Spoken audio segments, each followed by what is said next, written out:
দর্শক, আজকে একটি রিপোর্টের প্রতি দৃষ্টি আকর্ষণ করছি আপনাদের।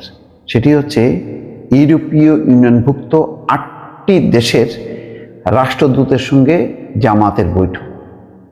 খেয়াল করেন, তার মানে ইউরোপের ৮টি দেশের রাষ্ট্রদূতের সঙ্গে জামাতের বৈঠক।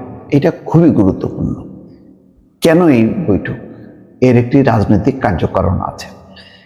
এই সময় তো জামাতের সাথে বৈঠক করার কথা না, জামাত তো কোনো ক্ষমতাই নেই বা জামাতের কেউ মন্ত্রী নেই যে তাদের সঙ্গে বৈঠক করতে হবে। কিন্তু ইউরোপের দেশগুলো এখন মনে করে যে সামনের রাজনীতিতে জামাত অত্যন্ত গুরুত্বপূর্ণ। তারা মনে করে হয় জামাত ক্ষমতায় আসবে অথবা প্রধান বিরোধী শক্তি হিসেবে থাকবে। আর এই প্রধান বিরোধী শক্তি ওই শেখ হাসিনার আমলে জাতীয় পার্টির মতন নড়বড়ে কোনো দল না।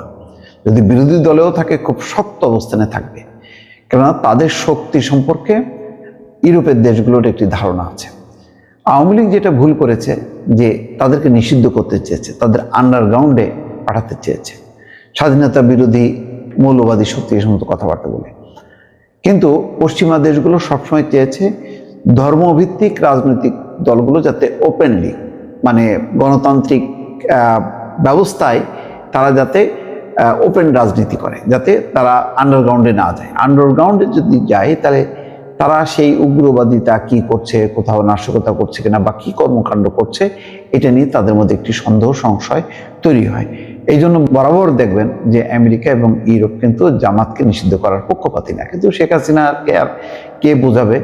তার ধারণা জামাতকে ধ্বংস করলে বিএনপি শক্তি কমবে, তারপরে আবার বিএনপিকে ধ্বংস করবে। মোট কথা, এটা একদলীয় শাসন ব্যবস্থার রূপান্তরের জন্য যা যা করার দরকার সব করেছে। কিন্তু ইউরোপ, আমেরিকা, পশ্চিমা দেশগুলো তারা বোঝে যে জামাত অত্যন্ত গুরুত্বপূর্ণ, জামাতের শক্তি কি এটা তাদের কাছেও রিপোর্ট আছে। তাদের নানা এনজিও এইগুলো নিয়ে কাজ করে এবং তাদের কাছে তথ্য পাঠায়। সুতরাং আগামী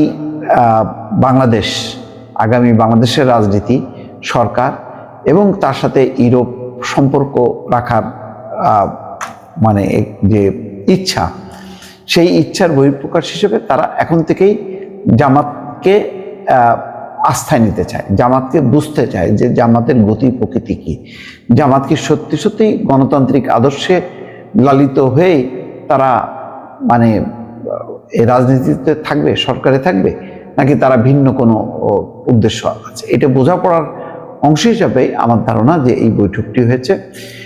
ডেলিগেশন অফ ইউরোপীয় ইউনিয়ন রাষ্ট্রদূত সেবাস্টিয়ান রিগার ব্রাউনের আমন্ত্রণে ইউভুক্ত 8টি দেশের প্রতিনিধিদের সঙ্গে বৈঠক করেছেন জামাতের আমির ডাক্তার শফিকুর রহমান।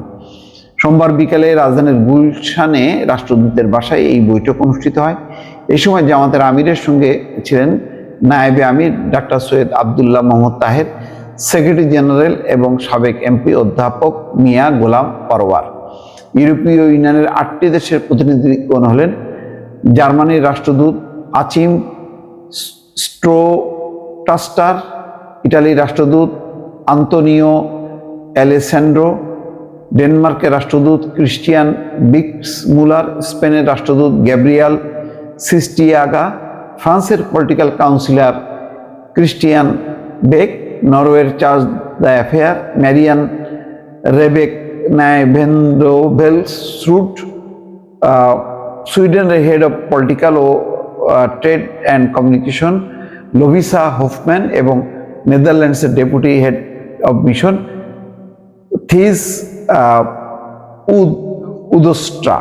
নামগুলো দর্শক খুব কঠিন, যার জন্য আমার এটা উচ্চারণ করতে যে একেবারে মানে দাঁতের ঠোঁটের অবস্থা কাহিল হয়ে গেছে। যাই হোক, বৈঠকে অংশ নিয়ে রাষ্ট্রদূত ও জামাত নেতারা ইউরোপীয় ইউনিয়নের সঙ্গে বাংলাদেশের উন্নয়ন, অগ্রগতি এবং দ্বিপাক্ষীয় যে সম্পর্ক ভবিষ্যতে আরো জোরদার হবে বলে আশাবাদ ব্যক্ত করেন। যে এইগুলি ফর্মাল সৌজন্যমূলক কথাবার্তা, কিন্তু আসল বিষয়টা হলো যে তারা জানতে চায় জামাতের রাজনীতি কি, জামাত কি করবে ভবিষ্যতে, তার সরকারে গেলে কি করবে, সরকারে না গেলে কি করবে, অর্থাৎ তার চিন্তা চেতনা গণতান্ত্রিক রাজনীতির সাথে সামঞ্জস্যপূর্ণ কিনা সেটি আসলে বোঝার চেষ্টা করেছেন ইউরোপের একটি দেশ।